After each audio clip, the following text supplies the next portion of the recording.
Knife வந்து original. அதனால sir நானே பண்ணுறேன் சார். அப்படி பார்த்தாரு, இப்படி குத்துவேன், அப்படி பிடிப்பார்.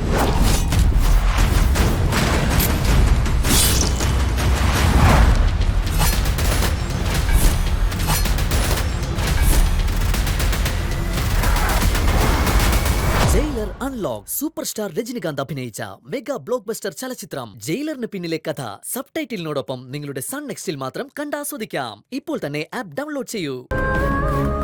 എനിക്കറിയാം വിശ്വേട്ടന്റെ മനസ്സിലും എന്നോട് ദേഷ്യം ഉണ്ടാവും.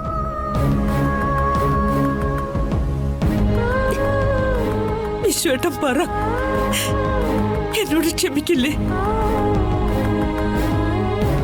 ദർശനയോട് ഞാൻ ക്ഷമ പറഞ്ഞോളാം. പറഞ്ഞു പോയ ഓരോന്നിനും ഞാൻ അവളുടെ കാല് പിടിച്ച് മാപ്പ് പറയാം.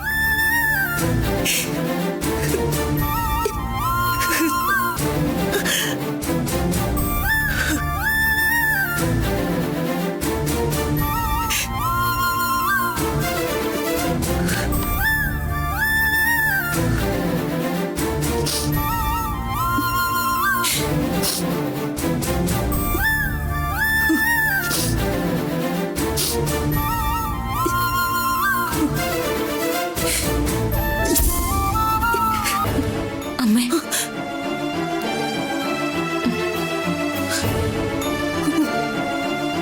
മോളെ,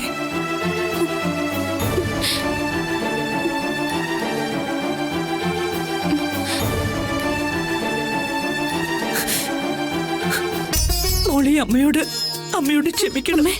അമ്മേ,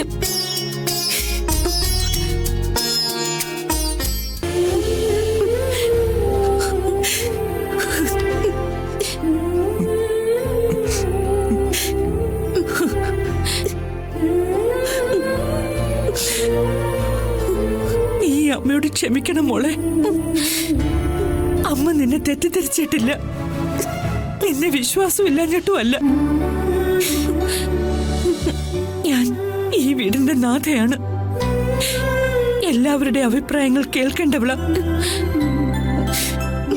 ഈ അമ്മയ്ക്ക് നിന്നെ വേദനിപ്പിക്കേണ്ടി വന്നു. നീ അമ്മയോട് ക്ഷമിക്കണം. എനിക്കൊരു വിഷമമില്ല അമ്മ. അമ്മയുടെ മനസ്സ് മറ്റാരെക്കാളും കൂടുതൽ എനിക്കറിയാം.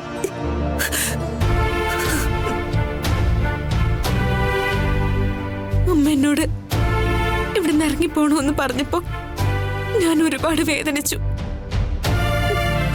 പക്ഷെ എനിക്കറിയാം, അത് പറഞ്ഞപ്പോ എന്നെക്കാളും കൂടുതൽ അമ്മ വേദനിച്ചിട്ടുണ്ടാവുമെന്ന്.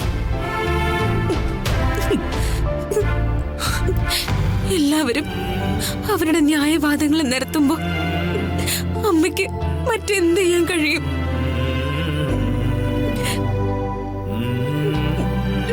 എനിക്ക് അമ്മയോട് ഒരു പിണക്കവും ഇല്ല. എനിക്കറിയാം, ഈശ്വരൻ നമ്മുടെ കൂടെയുണ്ട്. അതുകൊണ്ടാ എല്ലാ സത്യവും വീണ തുറന്നു പറഞ്ഞത്.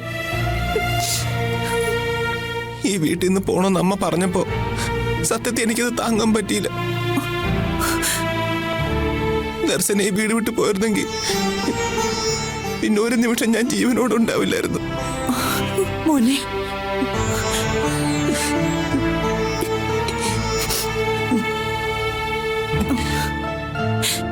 സത്യം ചിലപ്പോ ഇങ്ങനെ മോനെ, അത് നമ്മളെ കണ്ണീരിൽ അഴുത്തും, ചിലപ്പോ എല്ലാം നഷ്ടപ്പെടുത്തും. എന്നാലും ഒടുവിൽ സത്യം മാത്രമേ ജയിക്കൂ.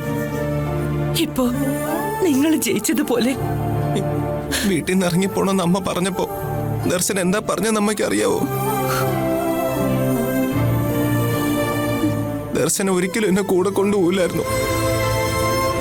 ദർശനയ്ക്ക് ഭർത്താവിനെ ഉപേക്ഷിക്കേണ്ടി വന്നാലും അമ്മയ്ക്ക് മകനെ നഷ്ടപ്പെടില്ലെന്ന്. പക്ഷെ ദർശന ഇല്ലാതെ ഒരു നിമിഷം പോലും എനിക്ക് ജീവിക്കാൻ പറ്റില്ല അമ്മ.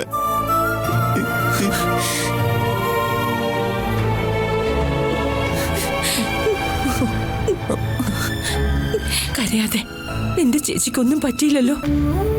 വിധി എഴുതാനിരിക്കുന്ന ജഡ്ജിയുടെ മനസ്സ് ആർക്കും മനസ്സിലാവില്ല. പക്ഷേ പലപ്പോഴും നിരപരാധിയാണെന്ന് അറിഞ്ഞുകൊണ്ട് തന്നെ അയാൾക്ക് ശിക്ഷ വിധിക്കേണ്ടി വരും. കാരണം തെളിവുകളും സാക്ഷികളും ഒക്കെ അയാൾക്കെതിരായിരിക്കും. ഏതൊരു കൂട്ടുകുടുംബത്തിന്റെയും നായകസ്ഥാനത്ത് നിൽക്കുന്ന ആളിന്റെ മനസ്സും അതുപോലെയാ. എല്ലാവരെയും തൃപ്തിപ്പെടുത്താൻ ആരെങ്കിലും ഒരാളെ കുരുതി കൊടുക്കേണ്ടി വരും. ഇവിടെ അമ്മയ്ക്ക് നിന്നെ കുരുതി കൊടുക്കേണ്ടി വന്നേനെ. പക്ഷേ ഈശ്വരൻ എന്നെ രക്ഷിച്ചു.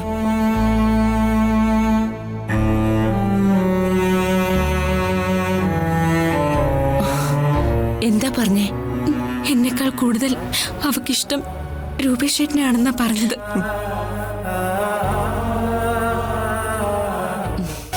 ഏട്ടനായിട്ടല്ല, സ്വന്തം അച്ഛനായിട്ടാ അവള് രൂപേഷ് ചേട്ടനെ കാണുന്നത്.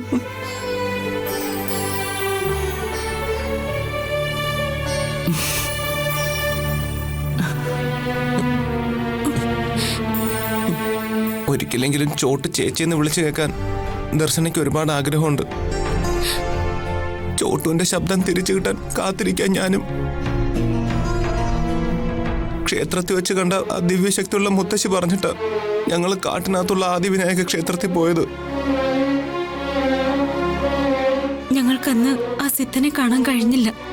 പക്ഷെ വീണെ രക്ഷിക്കാൻ പറ്റിയല്ലോ. അതും അമ്മ പറയുന്ന ദൈവത്തിന്റെ നിയോഗമായിരിക്കണം.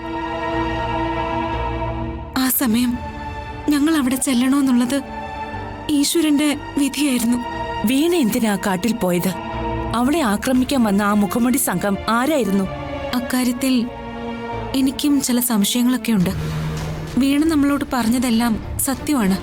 പക്ഷേ യഥാർത്ഥ സത്യം അത് മാത്രമല്ല. നമ്മളോട് വീണ പറഞ്ഞതിനേക്കാൾ കൂടുതൽ എന്തോ ഒന്ന് അവൾക്ക് സംഭവിച്ചിട്ടുണ്ട്. അതവൾ നമ്മുടെ മുൻപിൽ നിന്ന് വളരെ ബുദ്ധിപൂർവം മറച്ചു വെച്ചിട്ടുണ്ട്. എല്ലാം ഒരു കഥ പോലെ തോന്നുന്നു. സത്യം ചിലപ്പോ കഥയേക്കാൾ അവിശ്വസനീയമാണ്. എന്തായാലും ഒരു കാര്യം ഉറപ്പാ, വീണയെ ആക്രമിച്ചവർ വഴിയിൽ കണ്ട വെറും കള്ളന്മാരോ കൊള്ളക്കാരോ ഒന്നും അല്ല. പിന്നെ അവരാരാ? എന്റെ മനസ്സ് പറയുന്നു അവര് വീണയുടെയും കൂട്ടുകാരിയുടെയും പിന്നാലെ തന്നെ വന്നതാണെന്ന്.